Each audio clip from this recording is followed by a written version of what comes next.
Hi, welcome to Elizabeth Reads. Today we are on chapter 3 of A Place Called Perfect. The Spectacle Maker's Emporium. The sun warmed Violet's face, pulling her gently from her dreams as it shone in her bedroom window. She'd slept like a log in her new bed. She'd already stretched and sat up before she realized something was wrong. She could faintly see the edges of her room, but everything straight in front of her was covered by a big black blob, as if ink had leaked all over her eyes. She rubbed them, but nothing changed. She still couldn't see. Her heartbeat quickened. She stuck her foot out of the duvet and stretched for the floor. "Ouch!" she yelled, smacking her toe off something solid as she walked blindly towards the door. "Ma'am!" "Violet, what is it?" croaked her dad's sleepy voice. A sudden crash shook the house. "Eugene!" her mother cried. "Eugene, what's happened? Are you okay?"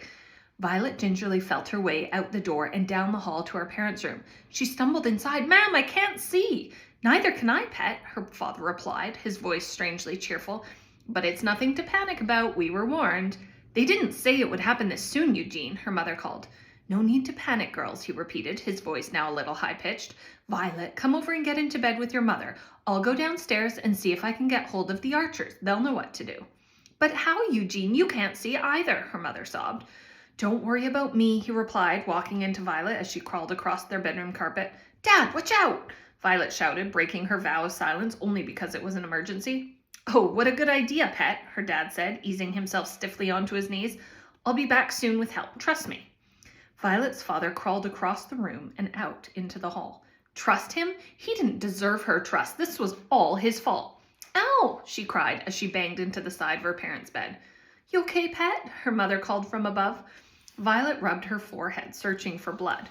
"Yes, I think so," she moaned, crawling into the empty space beside Rose. The mattress was still warm and the sheets smelled like her dad. She wiggled over closer to her mom. "Good morning," a voice called from below her parents' window. "Isn't it a glorious day, Family Brown?" "Ma'am, there's someone outside." "I know, pet. Stay here," her mother whispered, getting up from the bed.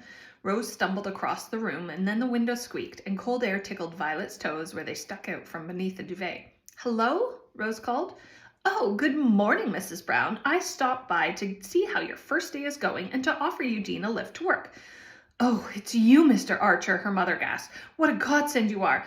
I'm afraid we have all woken up a little worse for wear. The effects of the sun came on sooner than expected." "Oh no, that's a pity. Sometimes it happens that way. Not to worry, we'll have you back to normal in no time." In a few minutes, Mr. Edward Archer, it was definitely him because he was almost the same height as Violet, led Eugene, Rose, and Violet carefully out of the house and into the back of his car. "Now, on to our Spectacle Maker's Emporium," he called as the engine whistled into life. Violet had always thought a spectacle meant she was doing something wrong, as her ma'am often told her to stop making a spectacle of herself. Now she discovered it meant glasses. Emporium was more difficult, but she had a feeling it was just a posh word for shop. The Archers seemed to like posh words. As Mr. Edward Archer slowly led her by the arm out of the car, Violet decided she never wanted to be blind again. She liked seeing. Already she missed color and longed for blue or purple or pinky yellow or anything that wasn't black and fuzzy. Even brown would do. "Mr. Archer," she said, a thought suddenly hitting her, "we haven't been in the sun yet, so how could it affect our eyes?" "It was streaming in your window all morning, dear," Edward Archer replied, "but—" "Some people are very sensitive to it, Violet," he interrupted, squeezing her upper arm so tight she thought he might sever it off. She squirmed away a little just as her toe hit something solid. "Ouch!" she squealed, lifting her foot off the ground. "Oh, silly me, I forgot to mention the steps," Edward Archer said, easing his grip. Holding Edward's elbow tight, she gingerly inched up 5 wide steps, and then suddenly the black got blacker and she stumbled. "Oh, don't worry, dear, we're just coming inside. That's why the light has changed a little." He laughed. Violet smiled as politely as possible. She'd half decided already, but his laughing made it fact. She hated Edward Archer almost as much as his brother. "Now, I'm just going to lower you into this chair," he said, grabbing her hands and easing her backwards. She winced as the cold leather touched her bare legs. She was still wearing her short pajamas, the furry Love Heart pair. She blushed, picturing the pink and red pattern. She told her ma'am she was getting too old for Love Hearts, but parents never listen. "I'm just going to get your mother and father, dear," Edward Archer called, his footsteps fading into the distance. Silence filled the shop. Sometimes Violet liked silence, but not now. Blindness made silence scary. She pushed her hands under her thighs and swung her legs, trying to remember a happy song. Suddenly she heard faint footsteps enter the shop at speed, growing louder as they paced toward her. She looked blindly in the direction of the sound. "I need to speak to your dad," a voice whispered in her right ear. "Who's there?" she gasped. And heavier footsteps entered the shop. "I've caught you now, you mangy orphan," a different voice panted. A chase ensued. Someone raced behind Violet's chair, hitting the wood and rocking it sideways before both sets of footsteps ran back out the door and faded off into the distance. "Who's there?" she cried, gripping tightly to the arms of her chair. "Violet, what are you doing here?" This voice she recognized. It was George Archer. "Somebody was in the shop. There was a chase." "Really?" he replied, sounding worried. "Did you see them? What did they look like?" "No," she said quickly. "I can't see, but I heard them. One of them whispered in my ear." "Ah," George Archer laughed. "You've gone blind already? Losing one's sight can play havoc with one's hearing, you know." "No, there really was someone here. I didn't imagine it, I swear," Violet insisted. "No, there wasn't, Violet," George snapped, stopping the conversation dead. Other familiar voices entered the shop. "Ma'am, is that you?" she said, leaning out of her chair. Someone grabbed her shoulders, pulling her back. "Lots of glass to be broken here, Violet dear," George Archer snarled behind her. "Violet, don't worry, we're here, pet," her dad soothed from somewhere on her left. She wanted to reply, but couldn't. Silence hung in the air for a moment, and then Edward Archer spoke. "Now, you're first, Violet," he said.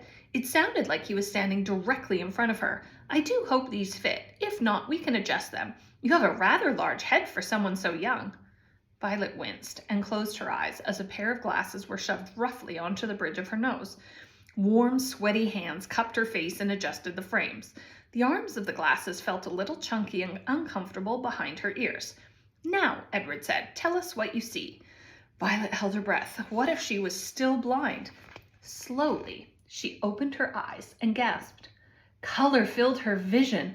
Rich brown from the shining dark wood that paneled the walls of the shop, deep red from the thick carpet at her feet, and bright gold from the rows of spectacles that rested inside sparkling glass cabinets. It was the poshest place she'd ever seen. "Is something wrong?" Edward asked. "No," Violet stammered, looking around. "It's just, I've never been anywhere quite like this before. It's amazing." A look of pride passed between the brothers. "We try our best," Edward smirked. She sat in her chair and watched the twins search the cabinets for glasses to fit her parents. All the frames were the same. Rectangular, gold-rimmed, and delicate, with rose-tinted lenses. There was something unusual about the part where the arms of the glasses hooked in behind the ears. It was flat, boxy, and rectangular, in contrast to the delicate frame. Violet adjusted hers. They were pinching the sides of her head.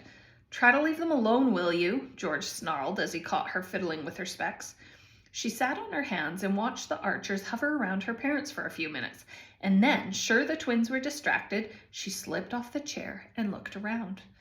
Everything in the shop was shiny. She could see herself in the gold handles of the glass cabinet doors that filled the wall in front of her from floor to ceiling. Edward Archer, trying to reach a pair of glasses in the top cabinet, was perched on top of a huge wooden ladder with his back to her. There was a paneled wall to her left, and Violet noticed a thin thread of light leaking through a gap in the dark wood. She walked to the wall and gently pushed on the polished panel. It opened inwards to a secret room. She stepped inside and found herself in a library, its dark wooden shelves lined with books. The books were old and some so worn it was impossible to read their spines. They were the type her dad loved, the sort that he said told a story not just on the pages, but about the people who owned them before. Her mom said that meant they were secondhand and smelly. Violet pulled some books out. First, An Optical Illusion, then Blind Man's Bluff, and finally, Seeing Things. All the books were the same. They were all about eyes. She was reaching for another when she heard a voice behind her. "Don't even think about it." She turned on the spot and froze. George Archer stood in front of her. "Perfect kids must act perfectly," he barked. "There you are, George," Edward Archer said, peeping his head around the panel door. "I see you found Violet. We were worried, dear." Violet raced past Edward back into the shop in the safety of her mother's side. She studied the Archers from behind Rosa's chair as the brothers carried on fitting her parents' glasses. Oddly, Edward didn't seem as small as before. His head wasn't as large either, and his eyes were hardly bulging. George, too, had changed. He didn't look overly long, his eyes fitted his face, and his arms and legs weren't so spindly. He even stood tall without bending his head. They were small changes, but added together they meant the Archers didn't look quite so ugly. You could even say they looked nice. It didn't mean she was starting to like them, though. Her parents both wore gold-rimmed glasses now, too. Rose looked lovely, but she had always been beautiful. Everybody said so, and Violet hoped someday they'd say the same about her. Her dad looked handsome, too. He even seemed to have more hair. They were the perfect couple. Why hadn't she noticed it before? "Violet," her mom said as they left the shop, "those glasses really suit you, pet. You're beautiful." Perfect was sending them all a little mushy. But Violet still wasn't falling for it. She didn't like the town for making her blind, and she definitely did not like the Archers, especially George, who seemed pretty angry most of the time. Standing on the steps outside the Archers' Emporium, she lifted up her specs and looked around. Everything was a fuzzy, dark mess. She dropped her glasses back over her eyes and her sight returned. She tried it a few more times and shivered. Without their glasses, the three of them would see nothing at all. The same had to be true for everyone else who lived in the town. As far as Violet was concerned, this was not her idea of perfect. That finishes chapter 3. Make sure you subscribe and you'll know when chapter 4 comes out. Bye-bye.